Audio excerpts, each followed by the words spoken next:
자, 지금 보신 대로 안희정 전 지사의 아내 민모 씨. 안희정 전 지사에게 뭐 예상을 했습니다마는 유리한 증언만 아주 쏟아내는 상황이었는데요. 네, 이 부분 전문가와 함께 자세히 좀 짚어보겠습니다. 이웅혁 건국대 경찰학과 교수, 노영희 변호사, 김재희 변호사 나오셨습니다. 안녕하십니까? 어서 오십시오. 안녕하세요. 어서 오십시오.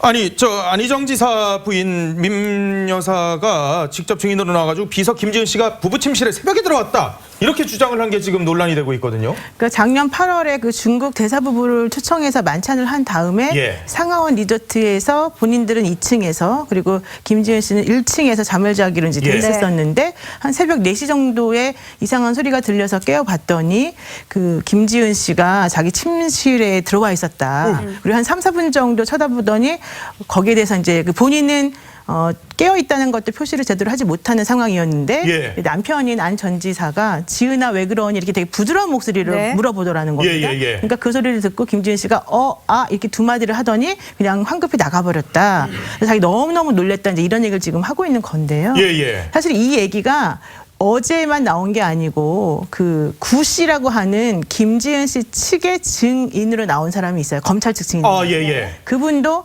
상하원에서 이런 일이 있었다라는 얘기를 들었다라고 며칠 전에 사실 와서 얘기를 했었거든요. 아, 검찰 측 증인도 그런 얘기를 했었다고요? 그러니까 물론 이제 전문 증거이기 때문에 당연히 진술한 사람이 이제 그 말을 해주면 증거로 이제 인정이 예, 예, 되겠지만 어쨌든 중요한 건 검찰 측 증인도 그런 말을 들었다. 물론 이 민 씨에게 들었다는 얘기겠죠. 예, 예. 그런 식으로 말을 했기 때문에 이제 양쪽에서 어쨌든 간에 들은 바대로 뭐 그 침실까지 들어왔는지 아니면 뭐 근처에 있었는지에 대해서 서로 좀 다르긴 하지만 예. 어쨌든 그와 같은 에피소드가 있었던 건 사실인 것 같다. 거기까지 나오고 있습니다. 그러니까 김지은 씨 같은 경우에 말씀하셨다시피 내가 좀 술에 취해서 그 방에 들어간 건 아니고 그 앞에 그냥 쭈그리고 조금 앉아 있었다. 이렇게 말을 하고 있잖아요. 근데 그 말도 조금 이해가 안 가는 예. 게 사실 그 김진 씨가 뭐라고 얘기하냐면 그날 본인의 착신 전화가 이제 되잖아요. 그런 그 지사 같은 경우에는 본인이 직접 전화 안 받으니까 예, 예. 비서에게 전화를 착신시켜 놓고 이제 침실에 들어갔다는 거죠. 예. 근데 그 전화에 다른 여성이 안 전 지사에게 문자 보내게 나온다는 겁니다. 옥상에서 2차 더 하면 어떠냐 이런 식으로. 네. 그러니까 그 얘기를 듣고 자기는 너무 놀래서 안 지사를 사실은 좀 보호해야 된다라고 하는 생각 예, 예. 때문에 그 옥상으로 올라가는 그 계단에 자기는 가 있었다는 얘기를 하는 건데 아. 그러다가 불투명한 유리가 이제 앞에 있었었는데 사람이 움직이는 걸 보고 자기 놀라서 그냥 들어갔다 이런 얘기 하거든요. 근데 사실 상식적으로 생각해 보면 지금 안 전 지사가 보내서 뭐 김지은 씨한테 나랑 같이 2차를 옥상에서 하자 이게 아니잖아요. 예. 다른 제3의 인물이 사실 보낸 문자잖아요. 예. 그럼 그 밤중에 보낸 문자를 보고 너무 놀래서 자기가 수행비서가 경호원도 아닌데 쫓아가서 그걸 확인해야 된다는 건 조금 상식으로 납득이 좀 안 가고 아하. 또 본인이 계단에 이렇게 쭈그리고 앉아있다가 잠이 좀 들랑말랑 하다가 나왔다는 예. 것도 조금 이상해서 그 부분에 대해서는 좀 사실관계 확인이 필요한 게 아닐까. 아니 저는 어떻게 하나의 상황에 대해서 이렇게 양측이 기억하는 게 다를 수가 있는지 이렇게 된다면 분명히 누군가 한 명은 거짓말을 하는 거. 한다는 근데 거잖아요. 좀 이상한 게 저희 상하원인가 여긴 뭐 리조트 구점 모르겠습니다만은 안전지사가 걱정이 됐다면은 그 방은 그냥 그 뭐예요 벨이 있을 건데 아니면 네. 똑똑 눌러가지고 뭐 때리던가 해가지고 깨워서 저 혹시 무슨 일 있으십니까? 물어봤으면 아무 일 없었을 건데. 그러니까 이제 그것이 상징하는 바가 이만큼 이번 재판이 어려운 재판이다라고 하는 예. 얘기가 생각됩니다. 왜냐하면 지금 어쨌든 성폭력 혐의이긴 하지만 구체적인 물증이 있는 것이 아니고 업무상 위력과 권세를 이용해서 예. 성적 자기 결정권이 해야진 것이냐. 그러면 전반적인 분위기를 다 이제 파악을 해야 된다 이렇게 예. 입장인 것 같고 그러면은 양 측에서 자신에게 유리한 극단적인 지금 증언을 하는 것이 아닌가 저는 생각이 드는데요. 아, 예. 그야말로 이제 침실에서 이렇게 그 들여달 볼 정도로 업무상 위력은 아니고 네. 그야말로 친밀하고 어떤 면에서는 연정도 품었던 것은 아니냐 아하. 이런 인상을 계속 이제 심어주려고 하는 것이 아닌가 생각됩니다. 왜냐하면 가장 중요한 건 재판관이 어떠한 심증 형성을 하느냐에 따라서 이번 사건의 유무죄가 확실히 갈리기 때문에 예. 그러면 지금 김지은 씨가 다소 도발적인 면도 있고 예. 또 딱딱한 공식적인 사이가 아니고 중요한 경우에는 침실까지도 갈 수 있는 아주 친근한 사이가 아니냐 이런 인상 형성을 심어주는 아 그걸 보여주기 위해서 계속 이 뭐 침실에 왔다 이걸 보여주는 뭐 거예요? 그런 면도 있을 것 같고 또 김지은 씨가 때에 따라서는 도발적인 행동도 하기 때문에 지금 안 전 지사 부인이 얘기한 예. 것처럼 위험한 관계를 자초한 것은 어떤 면에서 보면 김지은 씨가 아니겠느냐라고 하는 이런 인상 현상을 심어주려고 하는 예. 하나의 재판 전략이 아닌가 저는 이렇게 보고 있는 것인데요. 그렇지 않고서는 사실 이렇게 굳이 꼭 알지 않아야 될 사항을 세세하게 이야기할 필요가 없는 것이죠. 그만큼 이제 이번 그 사항에서는 미묘한 부분이 있기 때문에 이처럼 김지은 씨는 일정한 연정도 있었고 또 업무상의 단순한 예. 사무적인 관계가 아니고 소위 일정한 친밀성이 있었다. 그래서 예. 지금 부인께서 얘기한 것 중 하나가 그 안 지사가 이 상황에서 아 지은아 왜 그래 이 정도로 부드럽게 예. 얘기한 것도 사실은 불만이다 얘기했지만 그만큼 친밀성이 있다라고 하는 강한 심증 형성을 노린 것이 아닌가 이렇게 생각할 수 있는 것이죠. 아니 근데 이 민 여사도 근데 좀 이해가 안 가는 측면이 있어요. 외부인이 부부 침실에 새벽에 쑥 들어오면은 뭔가 막 이게 화들짝하고 뭔가 얘기를 해야 되는데 그게 아니라 그냥 가만히 있었다는 거 아니에요? 일단 어둠 속에서 그 사람이 서 있는 사람이 누구인지를 만약에 식별할 수 있었다면 예. 있었을 경우에만 지금 이게 가능한 거죠. 그러니까 식별이 만약에 안 됐다고 하면 무슨 소리를 지른다거나 뭐 몸을 급하게 일으킨다거나 이런 일이 있었을 텐데 그렇지 않고 누군지는 보이는 상태인 거예요. 근데 비서잖아요. 예. 그러면은 비서가 왜 들어왔을까라고 충분히 물어볼 수도 있고 아니면 예. 옆에 자고 있는 안지사를 깨워서 지금 비서가 왔는데 무슨 일이냐 이렇게 이야기할 수도 있는 네. 건데 3, 4분 동안 그것을 그냥 지켜봤다. 그러니까요. 3, 4분이나 예, 예. 지켜봐. 이 부분이 굉장히 좀 이상하기 때문에 법정에서 실제로 재판부도 예. 집중적으로 그렇게 물어봤던 것으로 알고 있습니다. 아, 예. 그래서 여러 가지 좀 정황을 지켜보면은 일단은 우리가 구조를 모르는 상황에서는 누구의 말이 진짜일 것 같다라고 이야기가 조금 어려워요. 아, 그 리조트 구조를 우리가 모르죠. 그 방 왜냐면 구조를. 방문을 열고 들어갔는지 네. 아니면 김지은 비서가 얘기하는 걸 들어보면은 이제 약간 좀 개방된 구조고 침실 자체가 예. 2층으로 올라가는 그 약간의 칸막이처럼 그 불투명 유리가 있어서 그 불투명 유리 너머로 지켜봤다는 거거든요. 그러니까 예. 그런 부분이 우리가 구조를 모르는 상황에서는 함부로 어떻게 속단하기는 조금 이르지 않나 이렇게 생각됩니다. 근데 일반적으로 가족의 증언은 재판에서 좀 영향력이 미비하다고 하더라고요. 그런데 그렇죠. 이번 맞아요. 같은 경우에는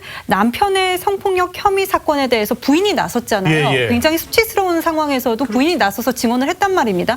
이렇다면 이게 좀 받아들여지는 게 재판부도 다를 것 같거든요. 맞습니다. 일반적으로는 뭐 부인이든 남편이든 간에 가족들이 그 피고인을 위해서 뭔가 증언을 해주면은 당연히 그 사람을 위해서 해주는 거기 예, 때문에 예, 예. 거짓말을 할 가능성이 높다라고 판단해서 그렇게까지 신빙성 있게 보지 않는 게 일반적인데 어허. 성폭력 사건은 반대입니다. 오히려. 그래요?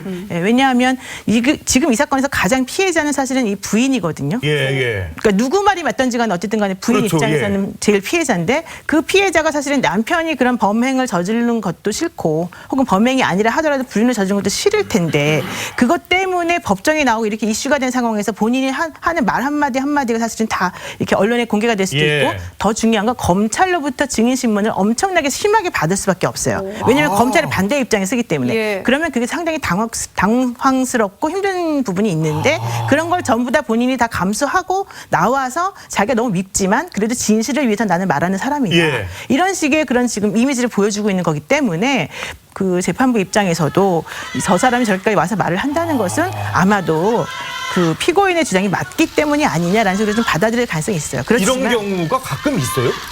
성폭력 사건에서는 그런 거 좀 있어요. 그래요? 네, 왜냐하면은 그 이제 둘이서 예를 들면 A하고 B가 뭐 서로 좋아서 간통을 한 사건이 아니라 예. 뭐 강간을 한 사건이다라고 주장하는 사건들이 있거든요. 예, 예. 그럼 그 여성의 남편들이 나와서 증언하는 경우가 사실 상당히 많고요. 오. 근데 반대로 이 여성이 뭐 우리 남편의 돈을 뺏으려고 한 사람이었다는 식으로 주장할 경우는 또 예. 부인이어서 진술하는 경우도 많아요. 아니 근데 우리가 실제로 근데 예. 가사 사건에서 어떤 이렇게 그 부정행위를 이렇게 주장을 할 때 예. 보통 이제 아내분들은 남편이 부정행위를 저질렀음에도 불구하고 남편을 굉장히 옹호하는 그런 자세를 취하는 경우가 굉장히 많습니다. 아. 예, 왜냐하면은 남편을 그냥 우리가 이제 좀 이건 약간 어떤 성차별적인 그런 관점일 수도 있지만 예. 여성 쪽이 그러니까 남편을 그 용서하는 그런 비율이 사실 많은 게 좀 현실적이거든요. 이제 그렇기 때문에 아무래도 민 여사 같은 경우에는 이제 약간은 조금 이 위기를 일단 넘기고 봐야 된다라는 인식이 강해서 아무래도 안전지사에게 좀 유리한 그런 증언을 할 확률이 저는 굉장히 높다고 보거든요. 이제 그렇기 때문에 그런 부분은 재판부에 좀 민감하게 좀 판단을 해주지 않을까 생각합니다. 민 여사가 저렇게까지 재판에 나설 수 있는 것은 아무래도 같이 운동권 활동도 했었고 그리고 같이 뭐 학교 때부터 친했던 사이고 동지였으니까요. 정치적 예. 동지이기 때문에 가능하다 이렇게 봐야겠습니다. 뭐 일단 뭐 그런 면이 분명히 있겠죠. 네. 그 학교 생활을 함께 했고 또 89년도에 그 결혼을 테마스 커플 커플이죠. 캠퍼스 커플이었습니다. 이제 그런 고려대학교. 입장에서 또 평상시 안전지사의 언급에 의하면 나의 가장 큰 스승은 바로 아내였다, 부인이었다 이렇게 얘기를 할 정도라고 한다면 정치권 주변을 다니실 때 생활비를 또 아내가 다 대셨대요. 그렇죠. 거의 이 생활을. 또 뭐 옥바라지도 예. 뭐 하고 예. 이런 어쨌든 그 정치적 그 동료이기 때문에 지금 상당히 그 중요한 순간이다라고 하는 입장에서 또 어떤 측면에서 본다면 그 남편은 그 믿지만 정치인으로서의 어쨌든 역정이라든가 뭐 예. 이것을 또 회고하지 않을 수가 없을 것 같고요. 다만 저는 이제 그 이번 사건에서 지금 이것이 만약에 외국 법정에서 형사 법정에서 예. 벌어졌다고 한다면 예. 지금 표현했던 것들 예를 들면 이제 그 김지은 씨가 처음 애인을 만나는 것처럼 홍조를 띈 모습이었다. 예. 이런 증언 자체는 못하도록 법으로고 되어 있습니다. 아, 어제 그래요? 재판부에서 또 지적을 받았죠. 그 지적을 사실 받았죠. 네. 왜냐하면 그것은 하나의 이제 느낌은 자세하게 말할 필요가 없다. 예. 이렇게 또 얘기를 그래서 했다고 그 외국에서는 아예 법이 있습니다. 이게 뭐냐면 성폭력 피해자 방패법. 아. 여기서 방패라 쓰는 얘기는 뭐냐면 방패를 줄 만큼 성폭력 피해자의 행실이라든가 일정한 성격이라든가 이것이 재판의 소재가 돼서는 안 된다. 왜냐하면 잘못된 편견이 그 있을 수가 있기 때문에. 예. 그래서 예를 들면 뭐 연애 감정이 있었다든가 과거에 누구를 만났다든가 평상시에 무엇인가 이렇게 뭐 귀여운 모습이라든가 이거 자체는 사실 증언으로서도 금지가 되어 있습니다. 때에 예. 따라서는. 그래서 이것을 캐릭터 증인, 캐릭터 증거는 금지하고 제한하는 것을 이제 원칙으로 하는 것이죠. 예. 그래서 아마 이제 국내에서도 어저께 그 판사가 그 이야기한 것처럼 그것은 하나의 그 감정이기 때문에 감정을 빼고 사실 팩트만 그 얘기를 해달라 뭐 이렇게 그 얘기한 것 같습니다. 예. 근데 어쨌든 간에 지금 그 부인의 그 입장에서는 상당히 그 양가적 감정이 분명히 그 있을 것 같습니다. 아우, 그렇겠죠. 왜냐하면 결국 이 재판의 그 결과라고 하는 것이 이거 아닙니까? 성폭행 아니면 결국은 불륜을 인정하는 꼴인데 예. 자기의 입장이 사실은 지금 불륜을 인정하는 증인으로서 나왔기 때문에 예. 상당히 마음이 아프는 하지만 어쨌든 그 30년 이상의 정치적 동지적 관계 그것을 먼저 생각을 해서 유리한 얘기를 많이 한 것은 분명한 것이 아닌가 보이는 것이죠. 아니 그런데 이 민 여사가 또 이런 증언도 했어요. 전원이라고 얘기는 했습니다만은 김지은 씨가 안전지사 지지자들 사이에서는 마누라 비서로 불린다는 걸 본인이 들었다는 거를 또 얘기를 했다는 거거든요. 그 얘기는 뭐냐면은 질투를 했다. 안 전 지사를 좋아하는 마음이 있었기 때문에 예. 안 전 지사에게 여성 지지자들이 다가오는 것에 대해서 상당히 예민하게 반응을 했고 그들이 다가오지 못하도록 미리 막는 일을 이 사람이 자처했다 이런 얘기거든요. 예. 그러니까 마누라처럼 그러니까 비서지만 부인처럼 실질적으로 밖에서는 행동을 했다. 우리가 오피스 와이프라고 보통 얘기하는 그런 예. 직장 내 관계와 같이 이제 그렇다면은 이거는 수직적 관계에서 얘기될 수 있는 게 아니죠. 예. 수평적으로 둘 간의 애정 관계가 있었는데 누군가가 침입이 들어올 것을 이 사람이 미리 막고서 네. 못하게 하는 그런 상황이었다라는 걸 입증하기 위해서 이런 식의 증언을 계속 하고 있는 거죠. 그러니까는 민모 여사의 가족의 증언을 재판부가 얼마나 받아들일지 이 부분도 상당히 궁금한데 또 다음 주 월요일 비공개 재판에서는 심리 분석 심리. 전문가가 예. 또 투입이 돼갖고 이 사람이 이 상황에 대해서 얼마나 팩트에 근거해서 말을 하고 있는지 이걸 본다는 겁니다. 그렇습니다. 이걸 과연 재판부가 또 얼마나 되게 받아들인다는 특이한 것 겁니까? 같아요. 이런 게 경우가 있나 보죠? 그러니까 원래 성폭력 사건을 많이 하지만 사실 이런 식으로 그런 감정 증인 네. 이런 그러니까 진술을 분석해주는 그런 것까지 한 사람을 불러서 본 적은 거의 없어요. 이제 그만큼 이 사건에서는 피고인의 방어권을 많이 이제 재판부에서 인정을 해주는 폭이 되고 또 하나는 누구 말도 믿을 수 없다.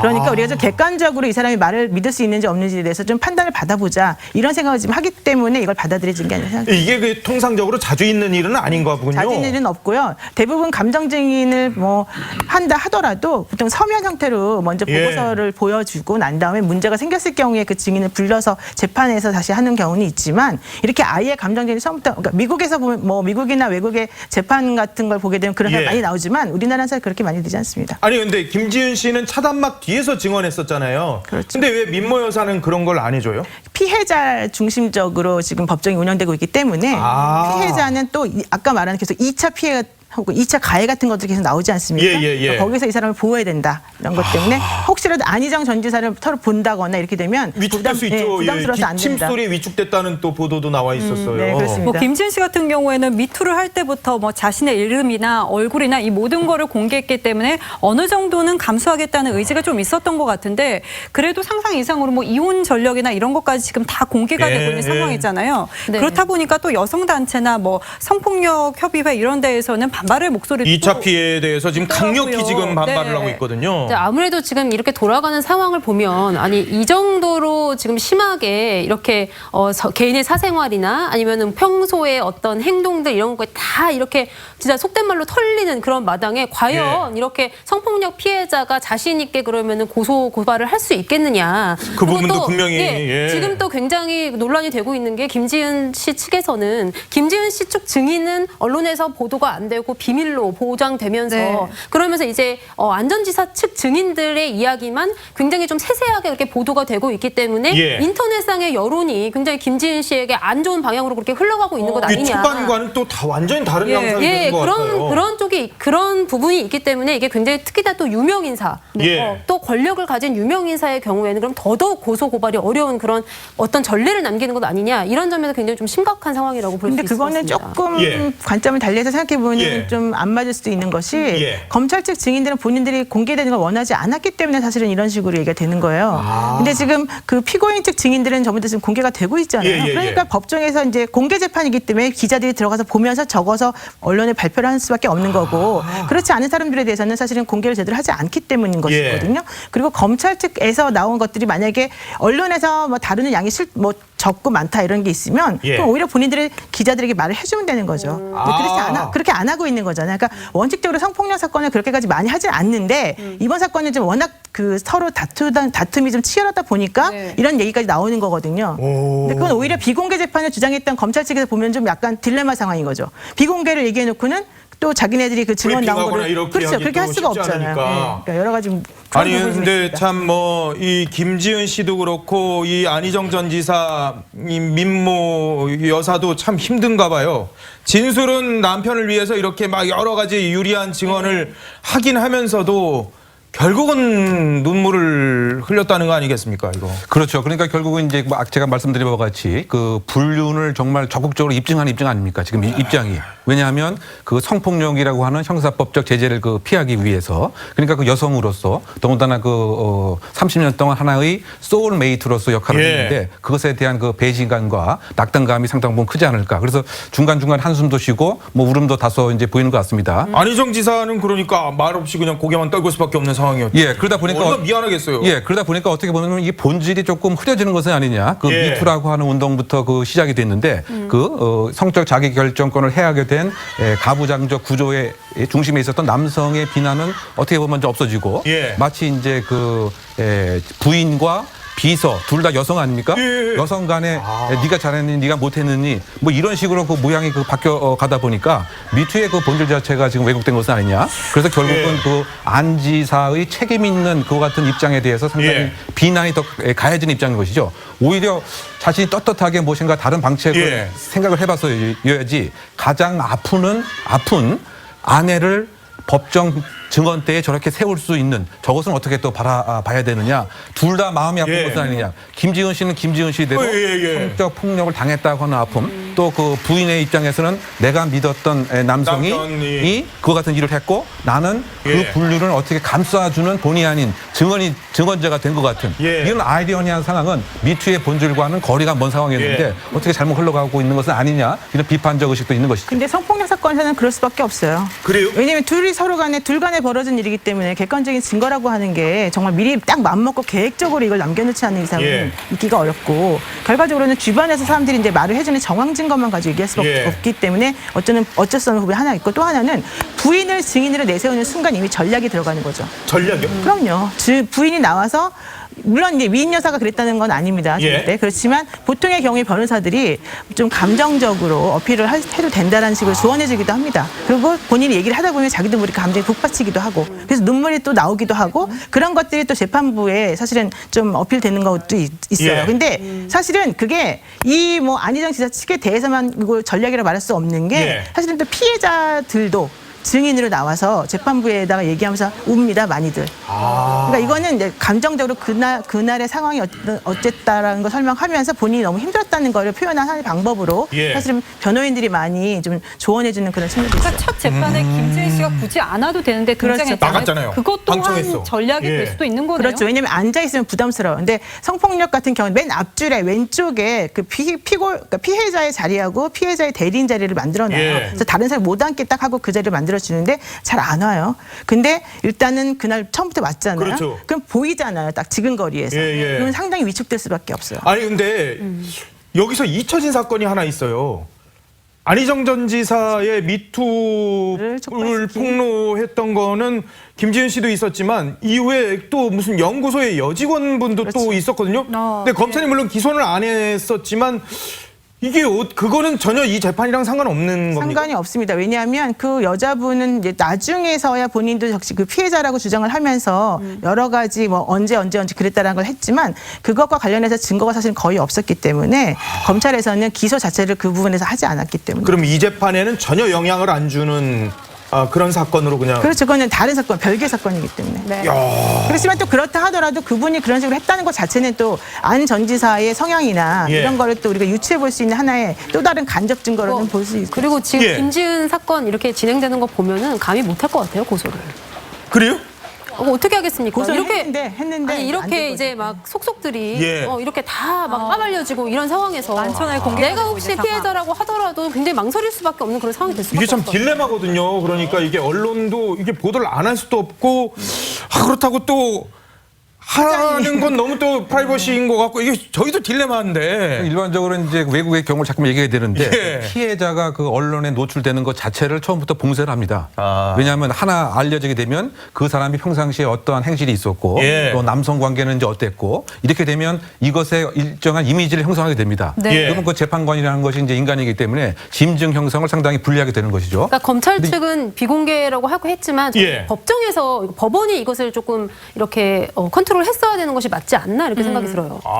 근데 이번 사건 예. 같은 경우는 이제 이 김지은 씨 그 당사자가 예. 그 모 언론에 그 이렇게 자발적으로 네. 이렇게 이야기를 본인이, 했기 예, 때문에 JTBC 에, 예, 그것부터 예. 사실은 이제 시작이 된 것이고 예. 그러다 보니까 이제 그 아마 안 지사 그 측에서는 이 여성이 무엇인가 연정을 많이 품고 있었고 예, 예. 행실도 상당히 도발적인 것이 있었던 것은 아니냐 이러한 이제 전략을 계속 이제 추구하는 이런 상황이 아닌가 이제 보이는 것이죠. 반면 이제 그 김지은 씨 측에서는 지금 피해자의 그 입장이다 보니까 예. 신분에 대한 노출이 작은 하나라도 상당히 부담이 됩니다. 예. 그래서 그 비공개 그 재판을 그 요청했던 것 같고 근데 결과적으로 보면 비공개되다 보니까 결정적인 얘기는 안 나오게 되고 오히려 4차, 5차 그 공판에 의해서 이 그 김지은 씨의 평상시의 그 행동이 무엇인가 조금 도발적이었구나 이런 또 인상을 그 심어줬기 때문에 예. 이것이 그 재판의 하나의 딜레마인 것 같고요. 다만 저는 좀 기대하는 것이 예. 예를 들면 설령 이와 같이 연정과 일정한 애정의 마음이 있다 손 치더라도 예. 그 시점에서 예를 들면 성폭행 행위가 이루어진 시점에서 여성이 거부를 하게 되면 이거 성폭행을 인정해야 됩니다. 가장 그 최근에 그 판례를 보면 예. 부부 관계에 있어서 법적인 부부 관계입니다. 남편과 이제 아내가 있습니다. 예. 그런데 남편이 성관계를 요구를 했는데 여성이 그 거부를 했죠. 예. 그런데 그것을 무시하고 성폭행을 한 경우도 성폭행 행위다라고 예. 이제 인정을 그런 한 것을 판례가? 보는데 그러면 결국 이제 이번 그 사항도 예. 여러 가지 이렇게 뭐 부드러운 분위기였고라고 하더라도 그 시점에서 정말 거부 의사를 했음에도 성적 자기 결정권이 해졌느냐 안 해졌느냐 예. 이것을 결국 파악하기 위해서 결국 그 감정 증인이라고 하는 이러한 그 그것까지? 제도를 쓰는 것이 아닌가 이런 생각이 근데 듭니다. 지금 안희정 전 지사는 아직까지 이게 증언 때나 여기 안 쓴 거죠? 안 전 지사는 피고인이기 때문에 나중에 피고인 진술을 맨 마지막에 보통 하게 돼요. 공판의 맨 마지막. 맨 마지막에요? 네, 그 중간에 본인이 뭐 다른 사람의 재판에 증인으로는 설 수 있겠지만 이건 자기 재판이기 때문에 예. 자기 재판에 자기가 증인으로 나간다는 거는 좀 있을 수가 없는 일이잖아요. 그러면은 그 검사나 변호사가 이 안희정 전 지사에 대해서 또 막 여러 가지 물어보고 막 그렇게 되는 건가요? 그거는 마지막 변론 기일에 피고인 신문을 하겠냐고 이제 판사님이 물어봐서 예. 한다라고 하면 각각 준비를 해옵니다. 그래서 피고인 신문에 대해서 검찰이 먼저 피고인에 대해서 이제 이런저런 공소사실 관련해서 물어보게 되고 예. 피고인이 이제 끝나고 나면은 다시 변호인 측에서 다시 그 피고인에게 이제 물어봐서 피고인과 변호인이 주장했던 내용을 다시 반복해주는 형태로 진행이 되죠. 뭔가 새로운 말이 나올 수도 있는 건가요? 그러면은? 근데 뭐 새로운 게 나올 거면 미리 앞에 나왔을 것이고요. 예. 어차피 피고인은 자기에게 유리한 말만 하기 때문에 그렇게까지 기대는 하지 않아요. 그냥 형식적으로 하는 경우도 있어요. 아니 근데 마지막에 그냥 계속 감정이 호소하는 말을 정도로 그런 하는 것도 있고, 거죠. 이제 스스로 말을 해보다가 좀 약간 논리적으로 모순이 되는 그런 말을 하게 예. 되면 이제 그게 이제 문제가 되는 거잖아요. 거짓말을 하게 되면 모순이 될 수밖에 없는 예. 식으로 증인 신문을 하거든요. 증인 신문이나 피고인 신문은. 그러니까 이제 그런 것들은 신문 기술이 얼마나 좋으냐에 따라서 좀 달라질 수 있어요. 저희들이 계속해서 안희정 지사가 공판에 참석할 때마다 기자들이 뭐 막 믿게 질문을 하는데 그럴 때마다 저기 말 나는 못하죠. 법정에 가서 얘기하겠다 그러는데 아직 법정에서 얘기를 안 하시는 것 같아가지고. 그리고 변호인들도 말을 못하게 하죠. 아, 그래요? 왜냐면 말을 괜히 한마디 했다가 이게 나중에 또 발목을 잡을 수가 있기 그쵸, 때문에 맞습니다. 일단은 모든 피고인들에게 조용히 하라고 합니다. 아, 모든 피고인에게 조용히 하라 그래요? 그러니까 지난번에 그 포토라인에 섰던 뭐 예. 이명희 씨라든가 조현민 씨라든가 이런 분들도 들어갈 때 그냥 성실히 받겠다만 얘기하지 딴 얘기 안 죄송합니다. 하잖아요. 이 말밖에 못하죠. 딴 얘기 하나 시작하는 순간 그게 꼬리에 꼬리를 물기 때문에 안 돼요. 이 대한항공 얘기가 나왔으니까요. 잠시 짧게라도 이 대한항공하고 아시아나항공 직원 요즘 뭐 박상구 회장이 또 뉴스의 중심에 서는데 네. 둘 다 지금 다 같이 아시아나를 필두로 해서 청와대 앞으로 지금 간다는데요. 네, 그렇습니다. 그 어떻게 보면 그 경쟁 회사인데 경쟁 회사의 직원들이 마음을 그 합쳐갖고 함께 그 공동 집회를 하니까 상당히 좀 특이한 현상이 아닌가 두 생각됩니다. 사건이 좀 비슷한 것들이 예, 그러니까 많이 어떻게 본다면 있어서. 이제 그 아시아나 항공회사가 우리가 봤던 대한항공의 여러 가지 문제점들을 그대로 뭐 따라하기를 하는 것이 아닌가, 마치 그 평행 이론처럼 말이죠. 그래서 오늘 어쨌든 그 퍼포먼스도 있고요. 그러니까 예. 종이를 만들어서 그 청와대 근처에서 하는 것 같은데요. 종이 날리기도 이제 함께 하고 네. 말이죠. 네. 아, 그리고- 종이 비행기? 네, 종이 비행기 말이죠. 그리고 그 주의 주장을 그 지금 경영에 손을 떼라, 일가는 손을 떼라, 네. 뭐 이런 그 주의 주장도 하고 그 왜곡된 그 기업 문화가 좀 획기적으로 바꿔야 되지 않는가, 뭐 예. 이런 주의 주장으로 첫 공동 집회가 청와대까지 예, 이뤄질 두 예정인 항공사가 대한민국의 대표 항공사 두 개가 자 아시아나 박삼구 회장에 대한 그런데 승무원들의 폭로는 계속해서 이어지고 있다고 합니다. 한번 들어보도록 하겠습니다.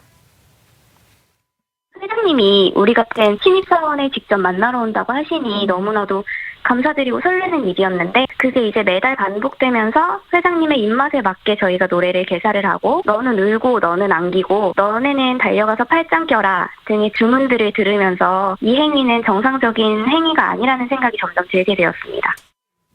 그러니까 박상구 회장을 모시기 위한 아시아나 승무원들 간에 어떤 행위가 있었다 예. 이것인데 뭐 누구는 일부는 껴안아주고 누구는 옆에서 말씀을 드리는 이런 조가 다 있었다는 겁니다. 그런데 전반적으로 이렇게 보면 될 것 같아요. 이런 지시가 박상구 회장에게 직접적으로 이뤄진 것이 아니라 기업 문화가 이랬던 것이고 이걸 좀 고쳐야 되는 부분이 있지 않나 싶거든요. 그러니까 아시아나의 주장은 그거죠. 박상구 회장이 직접 그런 식으로 하라고 지시한 적은 없다. 예. 알아서 이제 중간에서 의존하는 분들이 이렇게 하다 보니까 이게 과잉되게 한 것 같다. 예. 우리는 그런 걸 원하지 않았다 이런 얘기인데 그럼에도 불구하고 누구는 왼쪽을 가서 꽉 껴안아줘야 되고 누구는 오른쪽을 껴안아줘야 되고 예. 누구는 울어야 되고 저는 예. 왜 우는지를 모르겠어요. 근데 그러니까 너무 좋아서 운다는 거잖아요. 기본적으로. 네. 근데 어쨌든 중요한 건 그런 식으로 본인의 벅차오르는 가슴이 있다라고 하는 거를 회장님에게 알려드려야 된다는 거고 예. 더 중요한 건 이런 교육도 시켰다는 거거든요. 한 번만 안아드리면 안 될까 이런 말 하면 안 된다는 거예요. 여러 번 안아달라고 할 수 있는데 왜 한 번만 안아달라고 하는 거예요. 이게 바로 의미하는 바가 크지 않습니까? 네. 예. 이런 문화는 정말 고쳐져야 됩니다. 이게 지금 한진일가는 수사기관에서 수사를 받고 있거나 받았잖아요. 그렇죠. 아시아나도 그럴 가능성이 있는 소지가 있는 사건들이 있습니까? 아니면 그냥 도덕적 비난 소지만 있는 것들? 아니죠. 그 성폭력 관련해 가지고 뭐 성추행 사실은 이제 강제추행 같은 거 강요죄 이런 것도 좀 될 수가 있는 거잖아요. 뭐 안아달라 그런 거 이런 거라든가 네. 또 하나는 더 중요한 게 있죠. 2004년에 대우건설 같은 거를 인수했다가 그 회사의 경영이 나빠지면서 2009년에 결국 그룹이 해체됐잖아요. 네. 그래서 금호타이어에 대해서 좀 그 계속해서 애착을 가지고 있던 이 박 회장이 이번에 그 기내식 대란 사건을 만들었다. 네. 예. 또 모든 것들이 또 자식의 뭐 증여하는 부분도 좀 뭔가 문제가 있는 것 같다. 이런 얘기 나오거든요. 그러니까 이게 사건이 기내식부터 나왔죠? 그럼요. 배임 횡령 이런 까먹었습니다. 것들이 다 문제가 될 수 있는 거죠. 그러니까 그것부터 시작해서 또 최근에 보면 말이죠. 예. 코드가 있어. CCC로 되어 네. 있었고 말이죠. 예. 이 도자기가 이제 LA로 가게 되면 LA에서 전달이 받았다. 그럼 이건 또 항공보안법 그 위반이 되고요. 또 여러 가지 폭로가 나오고 있습니다. 물건 자체가 국내에 도착이 되면 프리패스가 됐다. 예. 그럼 또 여러 가지 뭐 관세법 위반이라든가 마치 우리가 그 대한항공에서 봤던 예. 여러 가지 그와 같은 일들 또 그리고 지금 이제 그 공정거래법과 관련돼서 예. 하청 업체에 제대로 된 것이냐 또 그리고 기업 내에서 지금 딸에 대한 그 임명이 절차에 맞는 것이냐 예. 뭐 여러 가지 지금 똑같은 얘기들이 복잡하네. 있기 때문에 검찰의 수사의 그 범위도 점점 확대되지 않을까 이렇게 생각됩니다. 폭행만 빼고는 다 똑같다고 보시는 게 맞아요. 두 항공사가요? 네, 폭력만 빼고 다 똑같아요. 왜냐하면은 이 금호 아시아나 쪽에서는 폭력 얘기는 안 나오거든요. 예, 알겠습니다. 지금까지 세 분과 말씀 나눠봤습니다. 고맙습니다. 고맙습니다.